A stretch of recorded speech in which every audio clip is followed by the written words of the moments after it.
I ain't gonna lie. I've been holding a lot of shit in lately. Oh, man, I just had like a 3.5 hour cry. What do I owe the pleasure? What do I owe the pleasure? Last time we speaking together, we wash your car for you. We wash your car with no shame in our hustle. When you got them getting it to that wash, and you know that tip gonna be good like this goddamn West Coast. Y'all better start buying this slippery soap, man. What's going on there? The streets are lit up, and nobody predicted this. Man, 50 Cent just unleashed tapes that have Rick Ross on the brink, about to blow. This isn't your typical rap rivalry, this is all-out warfare. We've got the exclusive details on how these fiery recordings leaked. And once you hear what's on them, you'll see why Ross is spiraling. 50 didn't just make a move, he shattered the game. Now it's total chaos, and the aftermath is just starting. Just like New York, just like Mount Vernon, New York City, Mount Vernon, and Miami, all that is the same, bruh. Nobody wants to be near him. Nobody wants to touch what he touched, be where he at. You understand? It's crazy, bruh, how his fall from grace, which was never from grace. It's just like the devil just kicked him out of hell, because he was never in nothing graceful and did anything graceful. You know what I'm saying? I don't care what you say about, okay, he did the music, he had the bad boy legacy and everything like that, man. But, you know, a few albums, a few people, you know, made to be famous, but they not here to tell their story. Black Rob, Biggie, Craig Mack. They not here to tell their story, bro. And now you got everybody telling his story. Yeah, and I know 50, he did a recent interview with US Weekly saying that the reason why rappers are quiet about, you know, Diddy's situation is because they've been to his parties and they don't know what got caught on tape. Bro, those people who was caught at Diddy party did not know that he had 250 tape recorders in that house. That's a big house. Carl, listen up. Man, 50 Cent has been plotting in the shadows, and now it all clicks. When Ross came at him with that Officer Ricky jab back in 2009, everyone thought it was just another rap feud. But 50, he was playing a different game, chess, while they were stuck on checkers. While Ross was out here showing off Wingstop deals and luxury rides, 50 kept quiet, watching, collecting evidence. Then just when Ross thought he was untouchable, bragging about his new checkers joint and feeling on top, boom, 50 hits back. If you've been watching his Instagram, those cryptic posts about fake flexing were just the setup. Then out of nowhere, on some random Tuesday, 50 drops that tape. No caption. No explanation. Just pure chaos. That clip exploded online like a bomb, and the entire game went up in flames. But he had 250 tape recorders in that house that they took, that the feds found. So now with them finding all that, and you being at a Diddy party, you know you may have done something that was caught on one of those tapes. You just better pray to God that they don't recognize you. Those people who know that they did something, no, they're not going to speak out. They're not going to say nothing. What part of the game is that? They are not going to come forward and tell on themselves. Nah, not at all. Ice Cube, he said it himself, bro. He said that Diddy's been targeted because of what he said about those folks and those people. Now, the people who was on those tapes may feel like Diddy might be targeting them. Because if he's asked about who is this, who is that, and he's under oath with the federal government, he got to tell them. He's not going to plead the fifth. Yeah, I know that got to be a terrible feeling, man. You know you did something wrong at Diddy party, and you hoping and praying that it's not caught on tape. But they don't think they did nothing wrong. That's their lifestyle. That's their lifestyle, bruh. I ask guys all the time, if two men lay down, how many homos get up? What you mean? I mean what I mean. It's what it is. The second 50 dropped that tape, the whole industry went into meltdown. Execs called emergency meetings, PR teams went into overdrive, and anyone connected to Ross or Diddy disappeared off the radar. This wasn't just a diss, this was a strategic strike. 50 waited until Ross thought he was untouchable, then hit hard. Ross was in the middle of a meeting when his phone blew up. At first, he shrugged it off, thinking it was just another one of 50's jokes. Until he saw the video. That's when the game changed. And the word on the block. That was just the start. 50's been holding on to this for years, biding his time for the perfect moment to unleash it.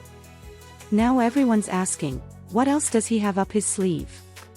Because if this is the opening move, the rest could be way worse. I'm 100% factual, but it's somebody in this story of things that seems more reliable than others, Race, is what I'll say it, just to protect my sources. But this source informed me of who these A-list celebrities are on these tapes that are being allegedly auctioned off online and through the networks. And it's put me in a little bit of a bind because I like to be fully transparent with the audience. I want to say things, but I also realize from what I'm told, because again, I haven't seen them directly yet. I haven't, and I don't know if I want to. Race, I want your advice on that too.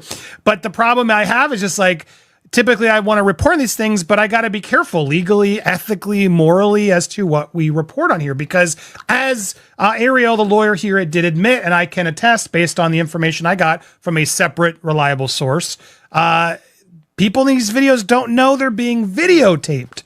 That's a big issue, Race, right? Let's start out right there. If there are people on these tapes that don't know that they were being filmed, is that okay to talk about and to share? I have a big problem with that, as do you, Andy. And you tend to be an ethical guy, and you're taking the high ground here. Notwithstanding the fact that you may have some significant information and reliable information, but the reality is that, look, I mean, if people were recorded non-consensually and you're the one to identify them, I think that's a problem, right? And I think anytime anyone has content, right, this is not an email, this is not a text message, this is video. Right. And there's specific statutes without using specific language I don't want to get into, but everybody knows what we're talking about here. It's Diddy with this person. I'll say that. It's Diddy with this person. Actually, yes.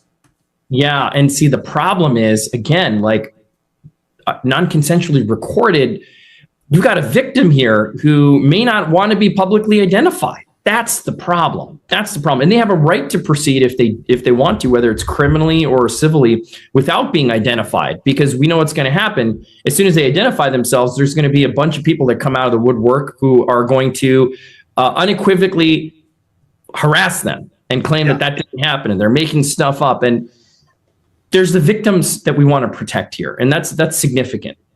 Well, it's interesting because here's why I wanted to have this conversation, because I know a lot of you are like, Andy, just say it. No, I'm not going to say them, but I wanted to have this conversation as to why we're not saying it and why I think others haven't yet said it, raised, because again, legally, ethically, morally, it's just not right. Now there's an argument I've had with people are like, well, they knew what they were doing with Diddy. Like these were consensual acts. Like they knew, and he filmed other times. So I don't know what the big deal is. It's going to come out. It's going to come out is what I keep hearing from other reliable sources. It may come out, but it's not going to come out via me. That's just to warn you all. Cause I don't think it's wise for us to put out something like you just confirmed it without the consent of the other person in the video. Because again, from what I'm gathering based on some of these tapes, and again, we're still learning more and I haven't seen them with my own eyes. All those times Ross swore he never did business with certain people. These tapes shatter that illusion. 50 dropped receipts that expose Ross in shady dealings with Diddy. This isn't just casual interactions, it's full-blown exposure. There's even audio of Ross bragging about under-the-table deals with up-and-coming artists, proving this wasn't a one-off. Industry insiders are saying this kind of footage could end someone's career. What's really got people rattled is how it connects to long-running rumors about Ross' early days. These tapes tell a whole new story, one that completely flips everything Ross has been claiming for years. Isn't it weird that the government was so interested in Diddy's baby oil that they took 1,000 bottles away from his house? If the government took 1,000 bottles of baby oil and somebody had things what appeared to be baby oil, and then you have to listen to the prosecutor. He said that they seized 1,000 bottles what allegedly to be baby oil. Allegedly to be baby oil. So that's telling people that it wasn't baby oil. And people think that that was baby oil, they out their mind. I don't believe it was baby oil. Yo, bro, when they went up in there, they knew what they was going to find. They knew what was ever in that baby oil or that those bottles that appeared to be baby oil, they knew about that at first. You got to realize 9 times out of 10, that individual that got caught at the airport, that was supposed to be their carrier, told them what they was doing and what they had. I wouldn't put him past that he told them everything. So when they went up in there, they knew they had to take whatever was out there, and that thing that appeared to be baby oil, they took that. They got to test every last one of them. Let's see how much, let's see how many of those come back to be baby oil. Bro, listen to me. Costco don't sell that much baby oil. Where you know sell that much baby oil? Yeah, I don't know any store that sell that much baby oil. I know Costco, they came out and said that they don't even sell baby oil. My sentiments exactly. But you personally, right, what do you believe was in the baby oil? If you ever seen a massage parlor being raided and they walking out the people, do they take the massage oil with them when they go? No. They just walk out the people who are being arrested. The industry is stunned. Executives say watching those tapes felt like watching a career implode in real time. Ross' team scrambled into emergency meetings, wondering how many more bombs 50 had waiting to drop. With Ross pushing new business deals, and Diddy dealing with his own problems, the timing couldn't be worse. These clips aren't just causing drama, they're threatening Ross brands, partnerships, and his entire reputation. Every time Ross denies it, more footage comes out, making things worse. And once he saw what 50 leaked, the situation went from bad to catastrophic. If you ever seen a person getting arrested and the people being arrested in those brothel houses, do they take out the stuff in the brothel houses? No, they don't. They take the individuals who are being arrested out the brothel houses. For them to take 1,000 bottles of baby oil, it's like that they did not leave one. They left people there, but they ain't leave not one bottle. Nobody needed no baby oil. So my whole thing about it is that there was something in that other than baby oil. That's why they took all the bottles. And 9 times out of 10, if I would give it a wild guess, it was, and like some of the people told me, it was probably that GHB. What's that? I think it's gamma hydrox.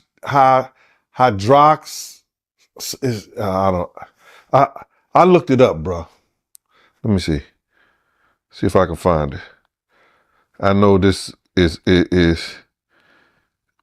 just showing everything like that, but oh no. Let me. Yo, somebody tap dance or sing or do something, you know what I'm saying, while I'm doing this.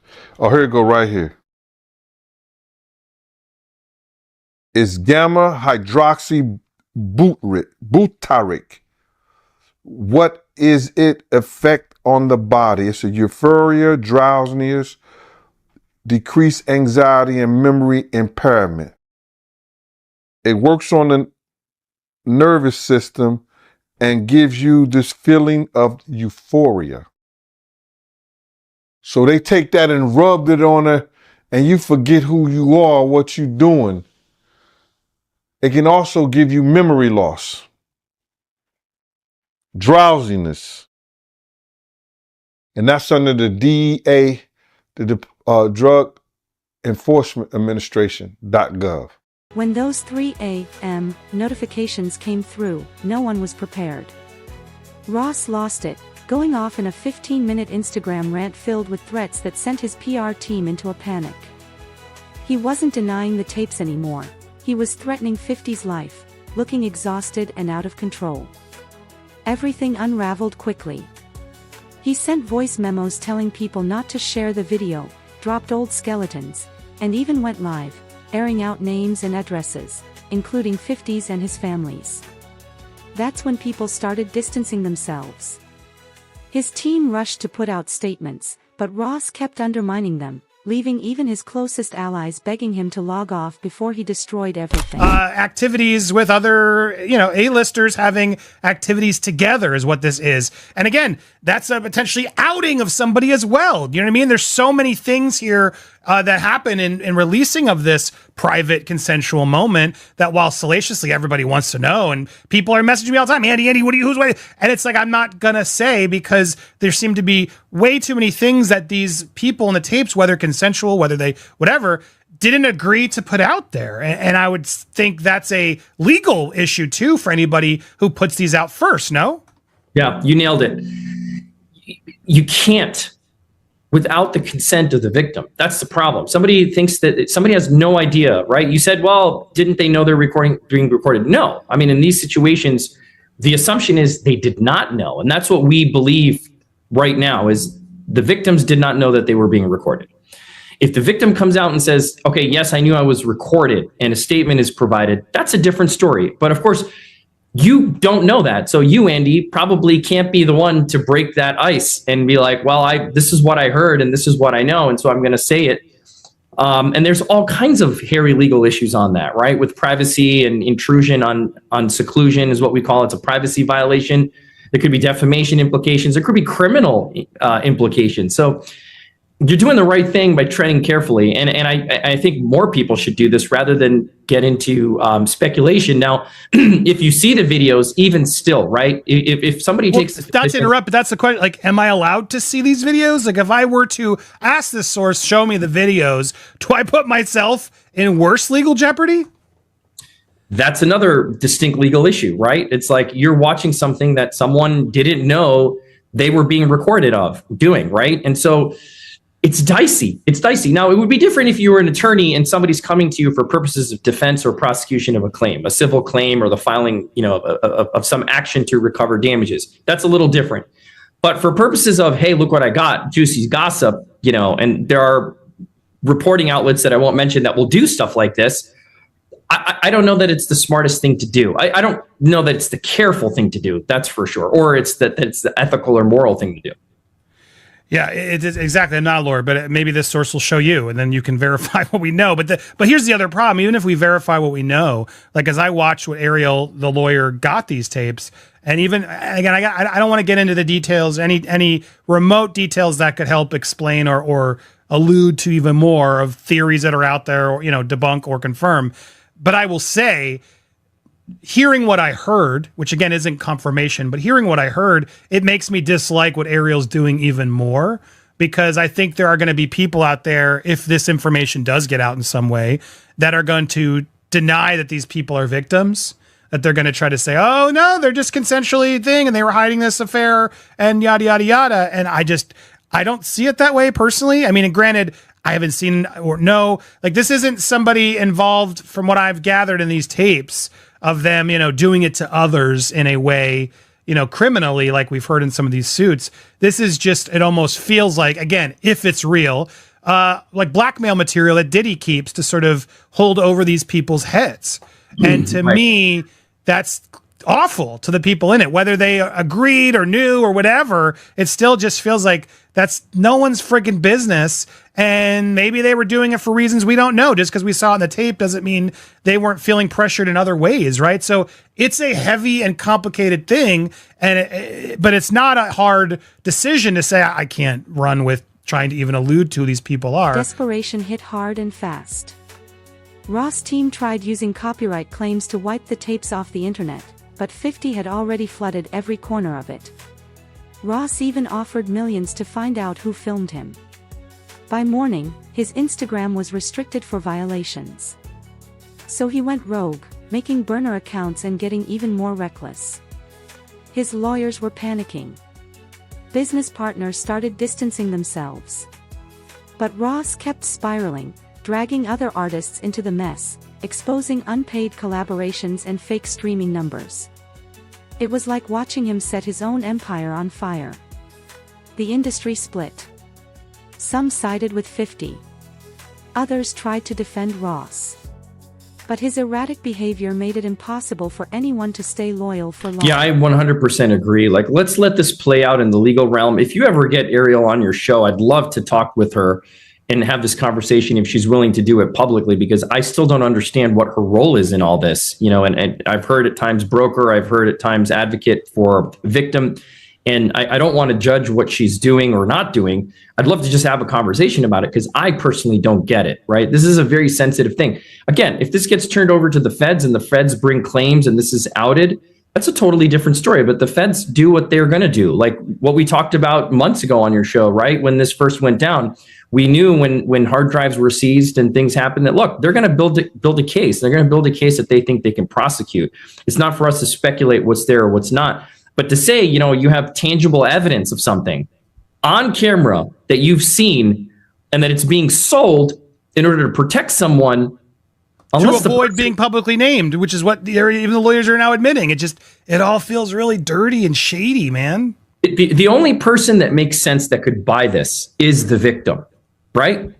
If the victim says, I don't want this to come out. Yes, it was consensual, but I don't want it to come out. I didn't know I was being recorded. Give it to that person. Right, I guess, but you're right, because then they can actually own it. Maybe there is a version of this, so that's what Ariel's trying to allude to. You'll own it, and no other network's going to be able to buy it or show it if you own it and haven't given permission. I guess, is that maybe part of what they're trying to do here, in that the celebrity who buys it can actually then control it just from a clearance standpoint?